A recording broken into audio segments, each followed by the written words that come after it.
말씀 마가복음 12장 41절로 44절까지 말씀이 되겠습니다. 우리 다 같이 한 목소리 읽어보실까요? 41절에서 44절까지 말씀 함께 읽겠습니다. 예수께서 연보계를 대하여 앉으사 무리의 연보계에 돈 넣는 것을 보실새 여러 부자는 많이 넣는데 한 가난한 과부는 와서 2렙돈 곧 한 고드란트를 넣는지라. 예수께서 제자들을 불러다가 이르시되 내가 진실로 너희에게 이르노니 이 가난한 과부는 연보계에 넣는 모든 사람보다 많이 넣었도다. 저희가 다 그 풍족한 중에 넣었거니와 이 과부는 그 구차한 중에서 자기 모든 소유 곧 생활비 전부를 넣었느니라 하셨더라.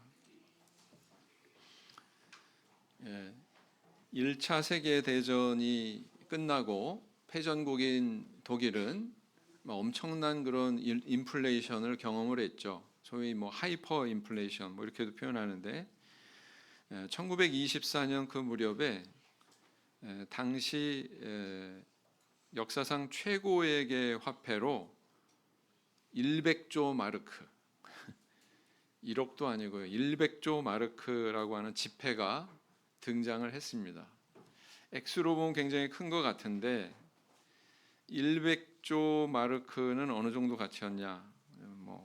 당시 1조 마르크가 미화 1달러에 불과했다고 합니다. 그러니까 조자를 빼는 게 낫겠죠. 조자를 빼는 게. 교환 비율이 그러했다는 거예요. 1조 마르크당 미화 1달러. 그래서 1조 마르크라고 해봐야 현재의 가치로 따지면 굉장히 터무니없이 낮은 그런 가치죠. 그래서 이때에는 돈의 가치가 이렇게 없다 보니까 노동자들이 하루치 임금을 품삯을 받기 위해서 손수레를 가져와야 됐다고 그래요. 손수레를. 거기다 잔뜩 이제 돈을 싣고 가는 거죠. 뿐만 아니라 주부들이 장을 한번 보려면 가방에다가 막 돈다발을 잔뜩 집어넣고서 시장을 가야 됐다는 것입니다. 돈의 가치가 이렇게 없다 보니까 이 돈이 벽지보다도 쌌대요. 돈이. 그래서 벽에다가 도배지를 바르는 게 아니라 뭘 발랐어요? 돈을 발랐어요. 우리 성도님들 그래서 말씀을 잘 하셔야 돼요. 벽에다가 돈 발라봤으면 참 원이 없겠다. 그런 말 하실 일이 아니라는 거죠.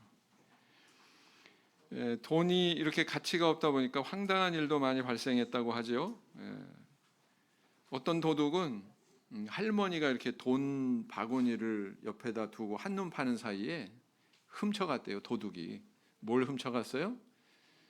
돈을 훔쳐간 게 아니라 돈을 담아놨던 바구니를 훔쳐갔대요.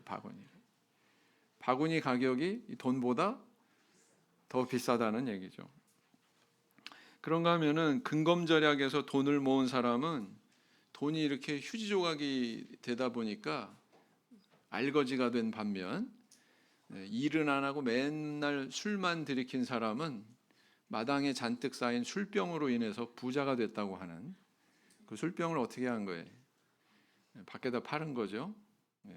그래서 실물 가치가 화폐 가치보다 더 나가는 이런 아주 엄청난 물가 상승이 있었던 그런 시대가 과거 역사 속에 있었다라는 것입니다. 여기서 우리가 발견이 되는 분명한 사실들이 있죠. 세상에서 이렇게 시시각각 변하는 것은 어떤 가치를 측정하는 기준이 될 수 있을까요? 없을까요? 눈 뜨고 일어나면은 가치가 변해요. 근데 그런 걸 가지고서 어떤 기준을 삼을 수 있어요? 없어요? 기준을 삼을 수 없다는 것입니다. 따라서 이렇게 변화하는 화폐는, 돈이라고 하는 것은 세상의 그런 가치를 측정하는 절대적인 기준이 될 수 없다라는 것입니다. 그러나 많은 사람들은 착각하고 살고 있죠. 그래서 그것이 절대적인 기준이 될 수 있는 것 마냥 그렇게 착각하면서 살아갑니다. 그래서 물질의 풍요를 추구하되 어떤 구체적인 숫자에 대해서, 구체적인 어떤 액수에 대해서 이렇게 의식을 하면서 우리는 살아갑니다. 왜? 그게 동그라미가 많을수록 풍족할 거다 이렇게 생각하기 때문이죠. 근데 가만히 생각해 보면 풍요로움과 풍요롭지 않은 것도 사실은 인간의 어떤 주관적인 느낌과 판단이다 이렇게 볼 수가 있습니다. 그렇죠? 어떤 사람은 아주 적은 것으로 굉장히 만족할 수도 있고, 다른 사람은 굉장히 풍요로움에도 불구하고, 남들이 볼 때 풍요로움에 불구하고 그것에 대해서 만족하지 않을 수도 있는 거예요. 굉장히 주관적인 것이다라는 것입니다. 그래서 이런 사실을 보면 어떤 물질이 어떤 가치의 기준으로 세워질 수 없을 뿐만 아니라, 사실은 이 기준이라고 하는 것은 인간의 외부에 둘 수가 없는 거구나. 인간 외부에 있는 어떤 물질이나 어떤 다른 무엇에 둘 수가 없는 것이고, 그것은 인간의 내부에 있는 것이구나 라는 것을 알 수가 있습니다. 그래서 성경에 보면 이렇게 우리 인간의 내부에 어떤 주목하게 하는 그런 교훈의 말씀들이 더러 우리에게 주어지죠. 잠언 16장 8절 말씀을 보시겠습니다. 잠언 16장 8절 말씀을 보시겠습니다.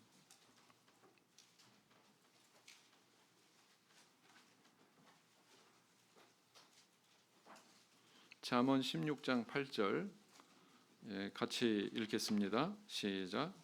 적은 소득이 의를 겸하면 많은 소득이 불의를 겸하는 것보다 나으니라 했어요. 하나님께서는 우리에게 육신의 생명을 주신 분입니다. 뿐만 아니라 우리에게 영적인 생명까지 더해서 주셨죠.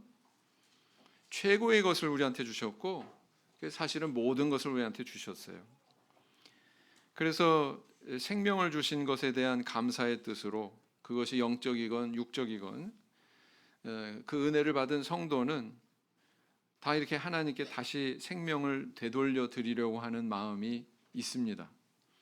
그래서 그것을 다시 되돌려 드리려고 하는 것이 바로 곧 뭐냐면은 봉헌이다 이렇게 볼 수가 있습니다. 봉헌이다. 그것은 단순히 물질을 드리는 게 아니에요. 사실은 생명을 드리는 겁니다. 왜 그럴까요? 그렇게 생각할 수 있는 근거는 여기에 있는 거죠. 우리가 뭔가 물질을 모으려고 하면 시간을 소모해야 돼요. 그 주어진 시간 동안 열심히 내 육신을 움직이거나 내 머리를 움직이거나 그래가지고 이제 얻어지는 것이 바로 물질입니다. 근데 이 시간이라고 하는 것을 보면 아주 긴 우리 일생에 그 생명의 작은 파편이다 이렇게 볼 수가 있죠. 시간이. 그러니까 시간을 다른 개념으로 얘기하면 생명의 파편이다. 그래서 우리가 그 생명의 조각을 태워서 얻은 물질은 사실은 우리 생명이 대치된 거예요. 그렇기 때문에 이거 신성한 겁니다. 물질이 더러운 거라고요? 기독교는 그렇게 가르치지 않습니다. 이 물질은 우리가 정당하게 열심히 하나님께서 주신 그 생명의 조각을 태워서 얻은 것이라면 그건 신성한 거예요. 왜? 우리 생명과 맞바꿀 수 있는 거니까. 근데 그것을 하나님께 드린다고 하는 것은 바로 뭘 드리는 거예요? 그러면은 우리 생명을 드리는 거예요. 그렇다라는 것입니다. 오늘날 우리는 어떤 마음과 신앙의 정신으로 하나님께 이렇게 봉헌하고 있습니까? 하나님이 기뻐하시고 연락하시는 봉헌은 어떤 것일까요? 나는 그 중에서 어떤 마음가짐으로 하나님께 봉헌하고 있습니까? 오늘 하나님께 두 렙돈을 드렸던 한 과부의 이야기를 통해서 이런 주제에 대해서 우리가 함께 생각하고 은혜를 나눠보고자 합니다. 자, 오늘 본문에 보시면 예수님이 활동하시던 당시에 예루살렘 성전으로 통하는 문이 여러 개가 있었어요. 굉장히 다양한 문이 있었는데 그 가운데 미문이라고 하는 문이 있었습니다. 미문은 무슨 뜻이냐? 영어로 beautiful gate, beautiful gate. 다시 말하면 아름다운 문 이런 뜻이에요. 그래서 이 미문을 통과하면 하나님의 성전으로 나아갈 수가 있었습니다. 그 미문 곁에 연복궤가 놓여 있었는데 이것은 바로 성전 제사에 참여하고자 지나가는 백성들이 하나님께 봉헌하는 그런 용도였습니다. 어느 날 예수님과 제자들이 이 미문 곁에 머물면서 여러 사람들이 연복에 봉헌하고 있는 것을 지켜보고 있었어요. 특별히 예수님께서 지켜보고 계셨습니다. 그런데 예수님의 시선이 모아지는 한 인물이 있었죠. 성경에 누구라고 이야기하고 있냐면은 한 과부다, 과부인 여인이다, 이렇게 기록을 하고 있습니다. 이 여인이 아주 작은 액수의 헌금, 2렙돈, 한 고드란트의 그런 액수를 연복계에 넣었던 것입니다.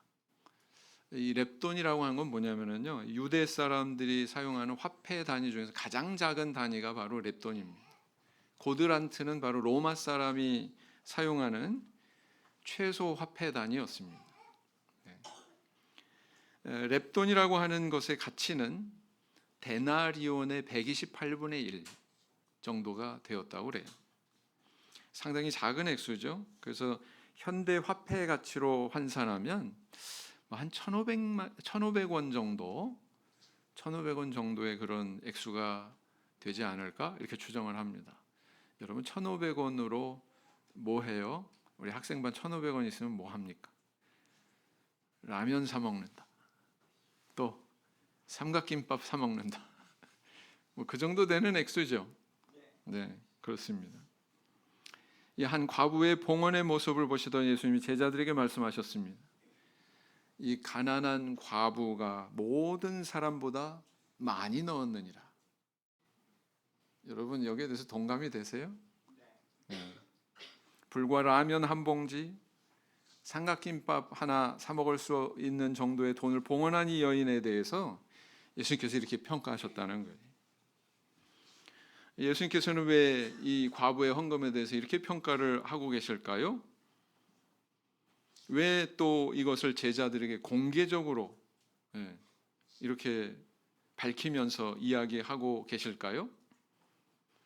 분명한 것은 예수님은 이 말씀을 통해서 모든 시대의 예배자들이 하나님께 봉헌할 때 배워야 하는 소중한 교훈이 있기 때문에 그렇습니다. 그리고 또한 모든 시대의 선민들이 세상의 물질의 어떤 세속적 기준을 탈피해서 이런 가치를 높일 줄 알아야 된다라는 것을 우리에게 교훈하기 위해서 이 말씀을 주고 계신 것입니다. 자, 그런 차원에서 이 여인의 봉헌은 오늘날 우리에게 굉장히 큰 의미가 있다 이렇게 볼 수가 있는 거죠. 자, 이 여인의 봉헌에 대해서 예수님이 이렇게까지 칭찬하신 이유는 뭘까요? 그 이유는 바로 이런 데 있습니다. 첫째는 신앙의 본분에 충실한 제사였기 때문에 그렇습니다. 신앙의 본분에 충실한 제사였기 때문에 그렇습니다. 뭐가요? 이 여인의 연보가. 신명기 16장 17절 말씀을 보시겠습니다. 신명기 16장 17절 말씀.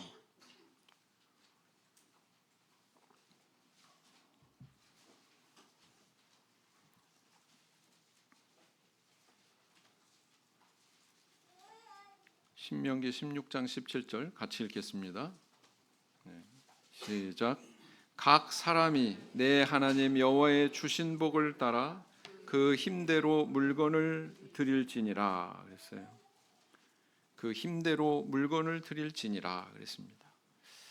하나님께서는 이스라엘 백성들에게 자신이 받은 복을 따라서 그 정도에 따라서 하나님께 봉헌해라 이렇게 명령을 하고 계십니다.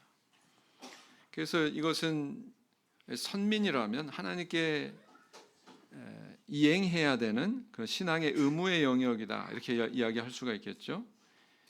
그런데 한번 생각해 보세요. 이 여인은 어떤 처지에 있었어요? 이 가난한 과부는 어떤 처지에 있었습니까? 그녀는 인생의 고통을 안고 살아간 그런 여인이었습니다. 첫째는 뭐냐면 사랑하는 배우자를 잃었어요.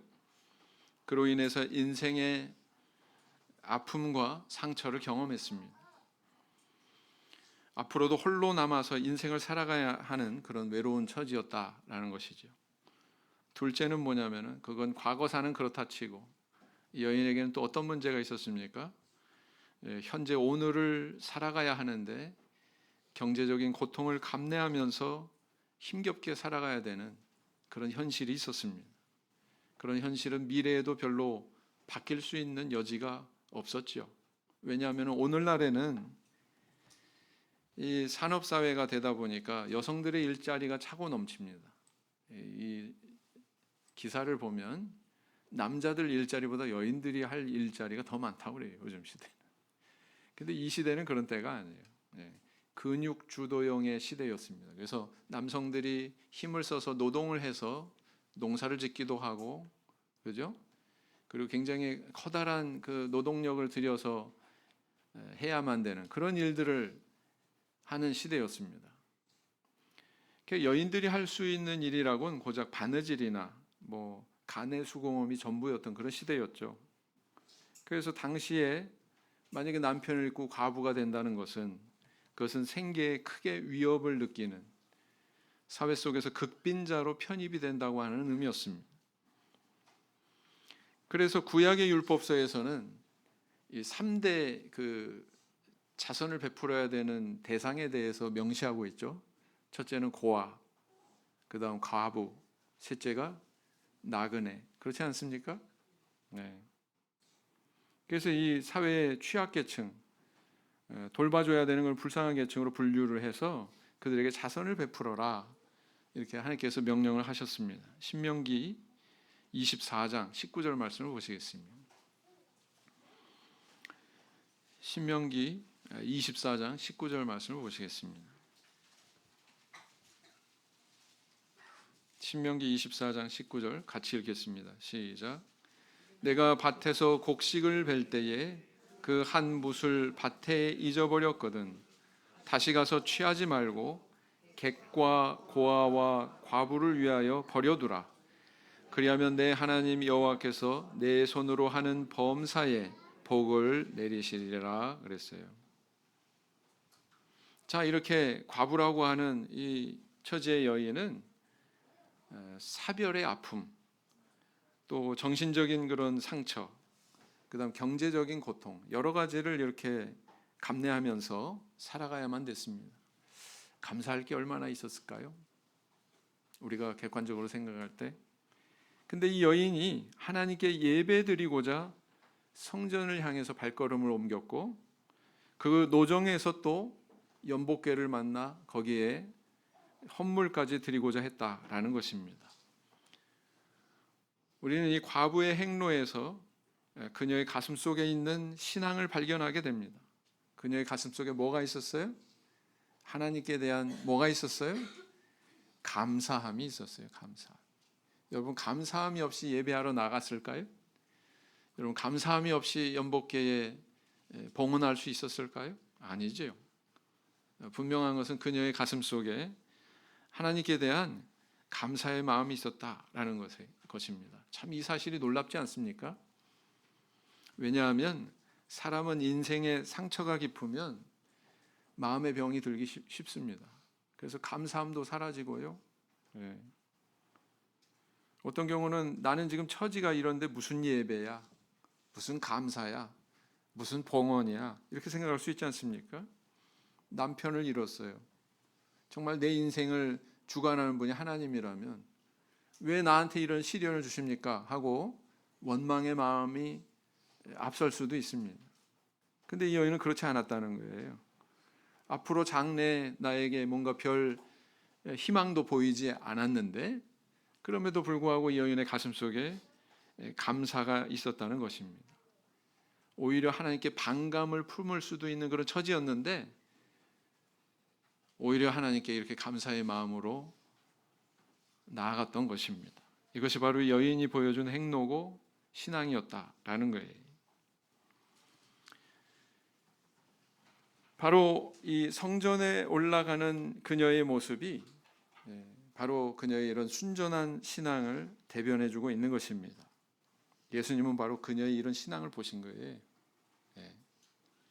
구약의 제사 제도를 보면 우리 하나님께서는 사람의 형편에 따라서 헌물의 종류를 달리 말씀하고 계십니다.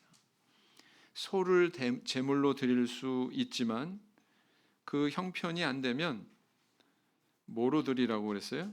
양으로. 근데 양으로 드릴 만한 형편도 안 되면 뭐로 또 드리라고 그랬어요? 염소로. 또 염소로 드릴 만한 형편이 안 되면 뭐라고 그랬어요? 비둘기로. 근데 정말 가난해서 비둘기조차도 드릴 만한 형편이 안 되면은 곡식가루로 하나님 앞에 드리도록 그렇게 명령하고 계시죠? 그게 레위기 5장, 12장, 14장 이런 데서 꾸준히 언급이 되고 있습니다. 이렇게 제사의 제물, 헌물의 종류를 달리 말씀하고 계신 사실에서 우리가 알 수 있는 교훈이 있어요. 그럼 바로 뭐냐면은 우리 하나님의 백성들에게 빈부의 격차는 있을 수 있습니다. 그러나 하나님께 예배드리는 그 특권만큼은, 그 의무만큼은 차별이 있다 없다? 없다. 동등하다라는 것을 우리에게 보여주고 있는 것입니다. 하나님의 뜻이 그러한 것처럼 과부는 비록 자신이 이런 어려운 처지에 나앉았지만 인생의 그런 여러 가지 상처에도 불구하고 하나님께 대한 감사의 마음이 있었다는 거예요. 그리고 그 감사의 마음을 안고 성전을 향해 나아갔다라는 것입니다. 자기 본분을 다하고자 한 것이죠. 하나님은 이러한 신앙을 귀하게 보십니다. 부디 이 과부의 이 감사와 이 신앙이 저 우리 성도님들의 신앙이 되길 바랍니다. 고린도후서 9장 7절 말씀을 보시겠습니다.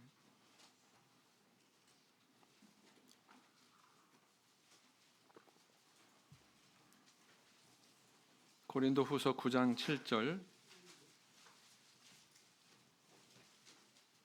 같이 읽겠습니다. 시작. 각각 그 마음에 정한 대로 할 것이요 인색함으로나 억지로 하지 말지니 하나님은 즐겨내는 자를 사랑하시느니라. 자, 두 번째, 이 과부를 이렇게 하나님께서 예수님께서 칭찬한 이유 어디에 있었어요? 그녀는 사람을 주목한 것이 아니라 하나님을 주목했기 때문입니다. 그녀는 사람을 주목한 것이 아니라 하나님을 주목했기 때문입니다. 오늘 본문에서 우리는 뭘 알 수 있냐면은 예수님 시대에도 연복궤가 있었네, 헌금함이 있었네. 이거 알 수 있어요, 없어요? 근데 기록에 의하면 이때 그 미문 곁에 연복궤가 몇 개가 있었냐면 13개가 있었대요. 13개가 13개가 있었는데 그 목적에 따라서 이렇게 좀 구분이 되어 있었다고 그래요. 그래서 성전 유지용으로 4개, 그 다음에 성전 보수용으로 또 몇 개, 그 외에는 구제용, 또 목적이 지정되지 않은 그런 특별 헌금함도 있었습니다. 그런데 연복궤가 어떻게 생겼을까요? 지금의 연복궤와는 사뭇 모양과 재질이 달랐습니다. 그때 당시에 연복궤는 뭘로 만들어졌냐면 놋쇠로 만들었다고 그래요. 놋쇠로. 그 다음에 이렇게 투입구가 어떻게 됐냐면 나팔같이 이렇게 벌어져 있었습니다. 나팔같이. 금속인 재질에다가 나팔같이 이렇게 주둥이가 이렇게 벌어져 있는 그런 헌금함이었다고 그래요. 그리고 그때 화폐는 어땠습니까? 금속으로 된 동전이죠. 금속으로 된 동전이죠. 지금같이 무슨 지폐가 있고 뭐 그런 게 아니에요. 수표 뭐 이런 거 아닙니다. 동전으로 되어 있었어요. 자, 그래서 당시 금속으로 만든 이 동전을 금속으로 된 이 연복궤에 던지게 되면 어떻게 될까요? 소리가 날까요, 안 날까요? 소리가 나겠죠. 쨍그렁. 금속의 종류나 크기에 따라서 이 소리는 달랐기 때문에 그것이 그 연복궤에 떨어지는 순간 그 어느 정도 액수의 돈인지를 알 수 있었어요. 어느 정도의 액수의 동전을 넣고 있는지를 소리만으로도 구별할 수 있었다고 합니다. 적은 크기의 동전 어땠을까요? 뭐 이런 거 그냥 말았겠죠, 그죠? 근데 큰 크기, 큰 액수의 동전이 떨어지면 쨍 하고 막 큰 소리로 이렇게 울지 않았겠습니까?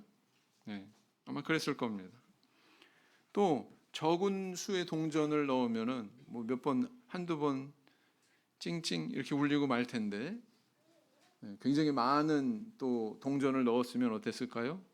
막 촤라락 소리가 났겠죠. 그래서 이렇게 연복궤를 놋으로 만든 이유가 당시에 어떤 목적에서였냐면은 헌금 액수를 증가시키기 위해서 그랬다는 거예요. 오늘날 흔히 예수 믿지 않는 사람들이 교회 나오기 싫어하는 여러 가지 이유 중에 하나가 뭐가 있냐면 헌금에 있습니다. 맞죠? 네. 어떤 택시 기사분한테 제가 뭐 말이 이제 튀어가지고 이런 얘기 저런 얘기 하다가 교회 나오세요. 그러니까 좀 저기 돈 좀 많이 벌어서 기반 좀 잡고요 그러더라고요. 뭐 교회 다니려면 뭐 돈도 많이 있어야죠 뭐 이렇게 얘기하더라고요. 돈 없어도 돼요. 우리 교회 나오시면 됩니다. 귀에 들어와요 안 들어와요 그 말이? 안 들어와요. 일반 개신교회에서는 11조 봉투에다가 감사헌금 봉투에다가 뭐 일요일 헌금에 또 뭐가 왔다 갔다 그래요?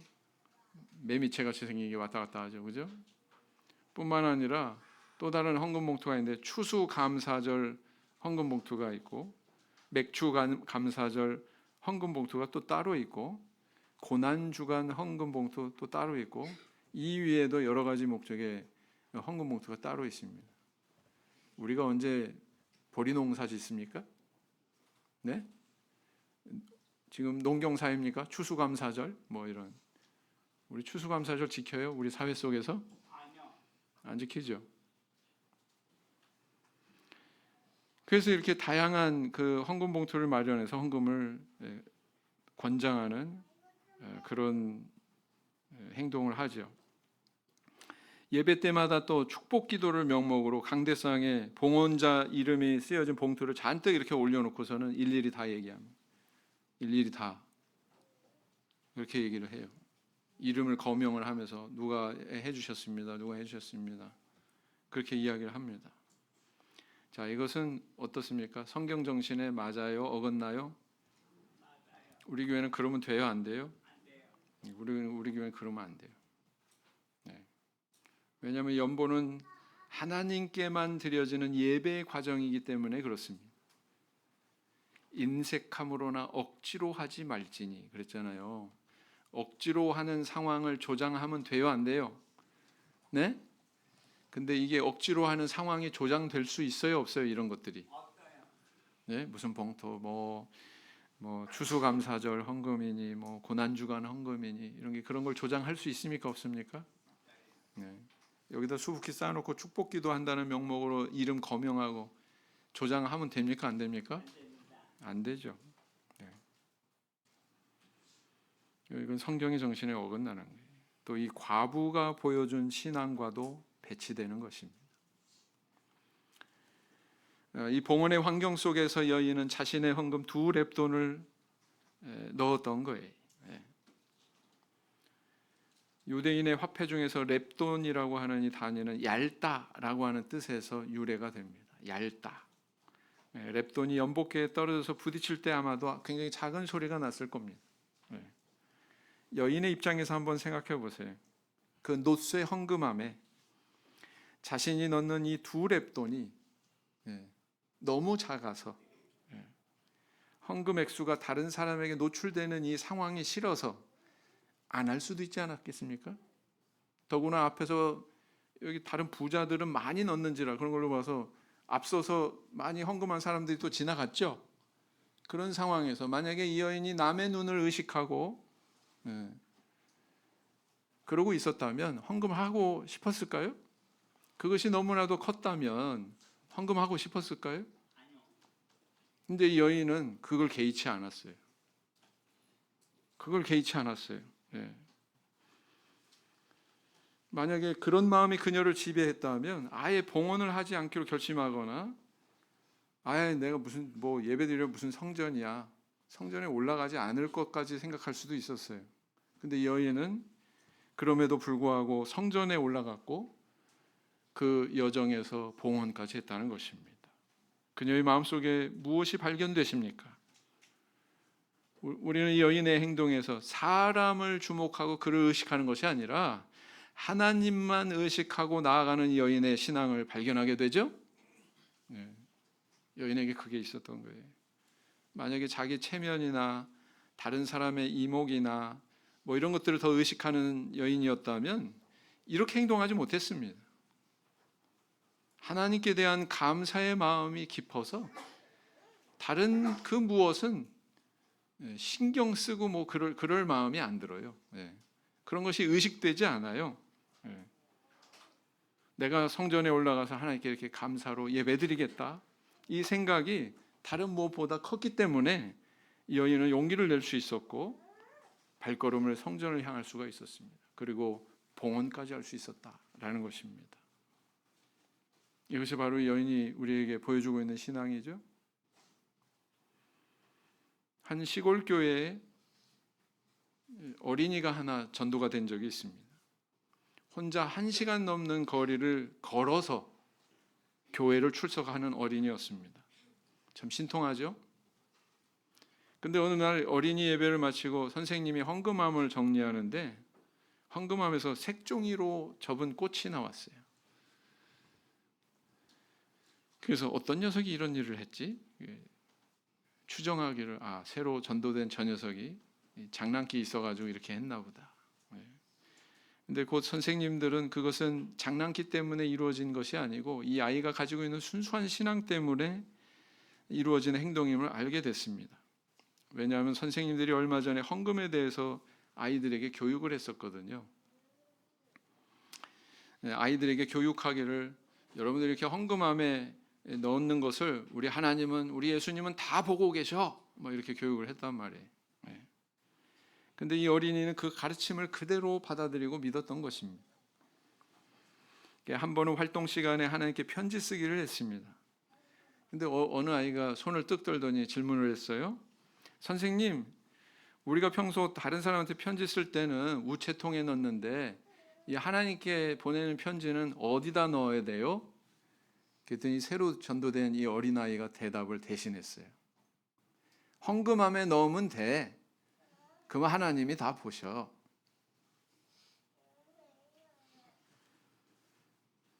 사람보다 하나님을 더욱 주목했던 이 과부의 신앙, 이 어린아이의 신앙이 저와 우리 성도님들의 신앙이 되길 원합니다. 그 다음에 세 번째, 이 여인을 우리 주님께서 칭찬하신 이유는 뭐였어요? 모든 것을 드렸기 때문입니다. 모든 것을 드렸기 때문입니다.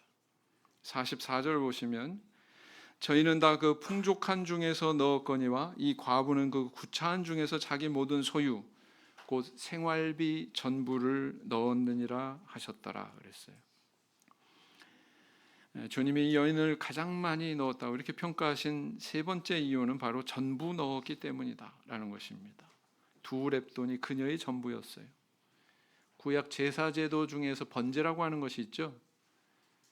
번제, 소제, 속제제, 속건제, 화목제 이렇게 5가지 제사가 있는데 그 중에서 남김없이 모든 것을 오물이나 뭐 부정한 부분만 떼어내고 전부 다 홀랑 태워가지고 하나님께 바치는 제사가 바로 뭐였어요? 그게 번제였어요. 번제.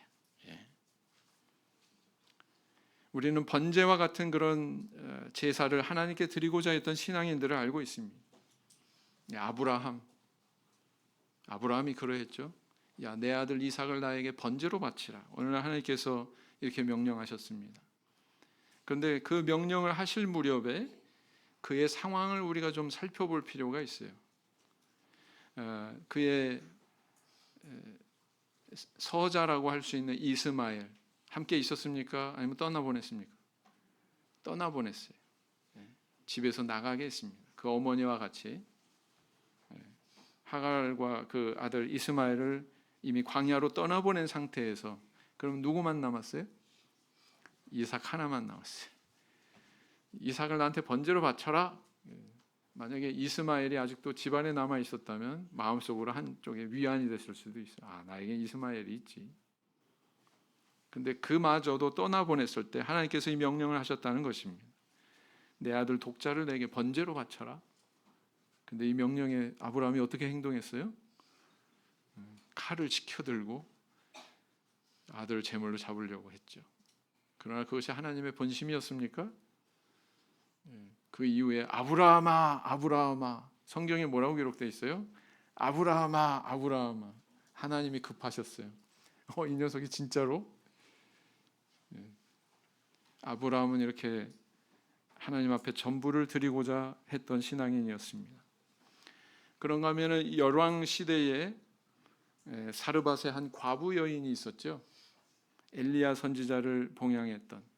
사실 그녀는 마지막으로 조금 남은 기름과 조금 남은 가루로 빵을 만들어서 먹고는 아들과 같이 그냥 죽으려고, 더 이상 이제 기근이 지속이 되니까 곡식이고 기름이고 이제 다 고갈이 돼서 그거 먹고 이제 죽으려고 했던 마지막 것이 남아 있었습니다. 근데 엘리야 선지자가 요구를 하죠. 그것을 나를 위해서 떡을 구워 가지고 와라. 그런데 이 여인이 그것을 엘리야 선지자를 공경하는데 모두 다 드립니다. 그 전부를 드립니다. 그 결과는 뭐였습니까? 굶어 죽었습니까? 아니요. 하나님의 은혜로 가뭄이 끝나기까지, 다 맞춰지기까지 죽지 않고 생존하게 됩니다. 그래서 오늘 뭘 알 수 있어요? 이 사르밧의 이 과부 이 여인도 전부를 드리고자 했던 신앙이 있구나라는 것을 알 수가 있습니다. 하나님께서 무슨 물질에 아쉬움이 있으세요? 하나님 배고프실까요? 배고프실까요? 안 고프실까요? 하나님께서 무슨 황금이 아쉬울까요? 다이아몬드가 아쉬우실까요? 그런 분 아니죠. 왜냐하면 우리 하나님은 모든 것을 창조하신 분이기 때문에. 하나님은 단지 우리의 마음, 우리의 신앙, 우리의 진실을 발견하기를 원하십니다. 마치 부모들이 자녀한테 나 한 입만 진짜 먹고 싶어서 그래요? 물론 사람에 따라 예외도 있어요. 진짜 먹고 싶어서 그래요? 그 아이들 마음을 확인하려고 그러는 거예요. 확인하려고. 정말 부모 위하는 마음이 있나? 이 녀석이 나를 사랑하는 마음이 있나? 또 남을 생각하는 그런, 더불어 살려고 하는 그런 마음이 있나? 그거 확인하려고 하시는 거예요. 부모님들은. 11조는 사실 표면적으로는 10분의 1이지만 우리가 하나님께 드리는 10분의 1은 전부를 드리는 것입니다. 전부를 드리는 정신으로 그걸 드리는 거예요. 그래서 10분의 10, 그 10분의 10을 드리는 마음으로 드리는 것이 10분의 1입니다. 그렇죠? 그렇게 드리고 계시죠? 네. 왜 우리한테 이렇게 전부를 요구하실까요? 그분께서 우리를 위해서 전부를 드리셨기 때문에, 우리를 위해서 전부를 주셨기 때문에 그런 것입니다. 에베소서 5장 2절 말씀을 보시겠습니다. 에베소서 5장 2절 말씀. 에베소서 5장 2절 말씀 같이 읽겠습니다. 시작. 그리스도께서 너희를 사랑하신 것 같이 너희도 사랑 가운데서 행하라. 그는 우리를 위하여 자신을 버리사 향기로운 제물과 생축으로 하나님께 드리셨느니라 그랬어요. 연총에서 낙후된 그런 국가의 선교를 위한 기금을 모금을 해마다 하고 있습니다. 연총 선교 기금. 우리 청주교회 성도님들 하고 계시죠? 과거에는 아예 총회에서 돼지 저금통을 나눠 드리기도 했는데 요즘에 참 동전이 귀하죠? 동전이 귀하게 됐습니다. 그래도 우리는 그 활동을 지속을 해야 됩니다. 성도 한 가정당 하루 400원의 잔돈을 돼지 저금통에 모아서 연말에 보내주는 이런 활동이죠. 이것은 비록 우리에게는 적은 액수일지 모르지만 아프리카에 이것이 도착하게 되면 거기 활동한 우리 목회자, 현지 목회자, 제3세계의 목회자 이런 분들에게는 굉장히 커다란 도움이 되는 겁니다. 우리에게는 뭐 라면 하나, 삼각김밥 하나 사 먹는 정도의 액수일지 모르지만 거기서 하나님의 복음을 전하는 일꾼들에게 또 여러 가지 사역을 하는 데 있어서 유용하게 쓰일 수 있다는 것입니다. 마치 과부의 2렙돈과 같은 그런 정도지만 하나님께서는 그걸 크게 쓰신다는 거예요. 그게 작은 게 아니죠. 작은 게 아닙니다. 분당교회에 제가 시무할 때 있었던 일입니다. 한 가장이 교통사고를 만났어요. 오토바이 길이 이렇게 딱 충격이 돼가지고 이 가장이 어떤 상황에 돌입을 했냐면 중환자실에 사경을 며칠 동안 헤맸습니다. 다리가 완전히 골절이 돼가지고 뼈가 바깥으로 다 노출이 될 정도로 한 10m 정도 날아가서 도로에 완전히 패대기 쳐버린 거예요. 오토바이는 완전히 부서졌고 본인은 이제 다리가 그렇게 골절된 상태였습니다. 재활을 하기 위해서 수술을 4번이나 하고 가장이 그렇게 됐으니 경제가 유지가 됐을까요? 가정에 굉장히 힘들었겠죠. 근데 이제 그때 무렵이 이제 분당교회가 이제 막 태동을 하는 그런 시기였습니다. 사실은 이 가장의 집에서 저희들이 집회를 했었죠. 이분이 이제 내어준 공간을 통해서. 근데 이런 일을 당한 거예요. 근데 또 이제 교회가 이렇게 시작이 됐으니까 분당교회 성도들과 같이 저희들이 헌금을 하기로 그렇게 의견을 모았습니다. 모교회인 강남교회에서도 상당하게 지원을 받았고, 그렇지만 그것만으로 우리가 운영을 하면 안 되지 않느냐, 우리도 뭔가 노력을 해야 되지 않느냐, 그래서 헌금을 하기로 했는데 그것을 이제 안식일에 제가 광고를 했습니다. 그런데 한 가지 예외를 광고하고 싶은 마음이 있었어요. 그러나 모모 형제 집은 참아주세요. 하지 마세요. 이렇게 말하고 싶었어요. 근데 차마 그 얘기는 못했습니다. 근데 이제 어떻게 됐느냐? 그 가정에서 자기들도 열외하지 않고 굉장히 어려운 상황이었는데 하나님의 봉헌을 했습니다. 참 대단하다. 참 마음이 짠했습니다. 근데 어떻게 됐느냐? 이 가정이 나중에 다시 일어섰어요. 이 형제는 그런 큰 사고를 당했음에도 불구하고 4번의 수술을 받는 그런 과정이 있었음에도 불구하고 지금 걸어 다니는 거 보면 정상인하고 똑같습니다. 감사하죠? 그리고 지금 사업을 열심히 하고 있는 그런 가운데 있습니다. 그래서 이렇게 하나님은 다 아신다. 우리의 마음을 보신다. 그런 생각을 하게 되죠. 구원의 은혜를 입은 모든 성도님들, 이 과부의 신앙의 길을 가시기 바랍니다. 내 처지와 무관하게, 내가 받은 인생의 상처와 무관하게 감사의 마음을 잃으시면 안 돼요. 감사의 마음을 유지하는 것은 하나님의 존재를 인정하는 것입니다. 내 인생에 동행하신 하나님의 손길을 인정하는 것입니다. 감사의 마음이 없다면 그 인정 안 하는 거죠. 그죠? 그런 감사의 마음을 품으시기 바랍니다. 사람을 의식하지 않고 하나님만 의식하는 그런 신앙의 길을 가시기 바랍니다. 그리고 하나님께 드리되 인색함으로나 억지로 하는 것이 아니라 드릴 때 전부를 드리는 정신으로 봉헌하시는 저 우리 성도님들 되길 원합니다. 이름도 알려지지 않은 한 과부가 보여줬던 이 모범의 신앙이 저 우리 성도님들의 신앙이 되시기를 예수님 이름으로 기원드립니다. 목사님